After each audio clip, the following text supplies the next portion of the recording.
Hello, designers. Pop-up shops will continue to be very popular in maybe not every, but in many cities and towns worldwide. This is a picture that I captured for a Mother's Day gift basket spectacular that was being put together by some people who set up in an extremely popular area in this particular city. There are not 4 intersections in the area, there's 5 intersections. And there's a lot of foot traffic in the area as well. So in sharing that, you want to, when you have a pop-up shop, you want to be in a great area, an area where you know people are coming around, people are going to look at what you have, and hopefully purchase the items that you are sharing. This group that put this together, you can see that they rented some tents. I know they rented them. They don't just have tents. They rented the tents. And you can see what they have available. Not just gift baskets that are on tables and on the ground, but also balloons here. And also to the very left, you can see that they have some gift packages. I'm just calling them packages, but they are not basketed gifts, because some people don't want or not looking for a basket, or maybe the gifts in the baskets are too out of their budget. So some items were put in cellophane bags to the left and probably on the tables as well.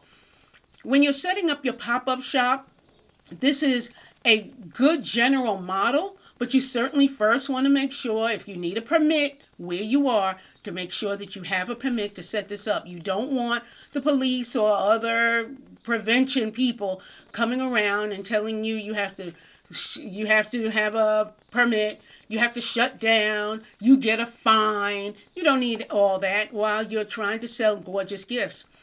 I love how this particular group put their tablecloths on the tables. One other thing that would have been great was to put the same type of tarp on the ground so that there was some leverage, or not leverage, but some space between the ground and the gift baskets that are on the ground, so that if you pick up the gift basket, you don't see little crumbs of pebbles or other kinds of dirt on the bottom of the gift baskets or gift packages. So it's good to line the ground as well as the table. And there was another thing I wanted to share. I should have written it down, right?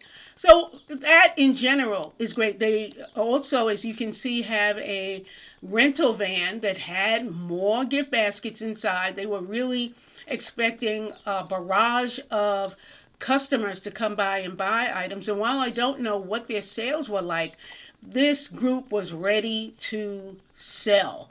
And that was great. I know that this was cash and carry. They probably didn't have credit cards, but if you have a credit card machine, whether on your phone or an actual machine, that's great as well.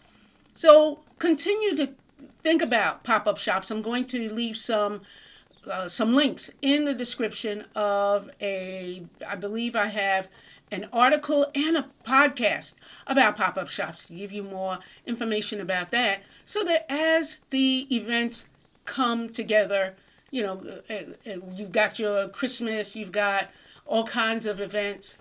As those come forward, you can consider whether or not you're going to have a pop-up shop on the street, or perhaps in an area where there is you're in a building, or some other kind of facility, some other kind of location that's going to be very helpful to you. Because sometimes when you are outside, as this group was outside, sometimes you don't know what the weather is going to be like. If it has started raining, now you've got rain all over these gift baskets. Everybody has to pick them up. It can be a bit of a hassle. So again, keep what I shared in mind. And let me know if you have questions about having your own gift basket, gift box pop-up shop. Let's talk about it some more, because you have so many options to sell your gift baskets online, in person, at shows, conventions, so many options. But we're talking about pop-up shops here. Let me know if you have any questions. And this is Shirley George Frazier wishing you baskets of success.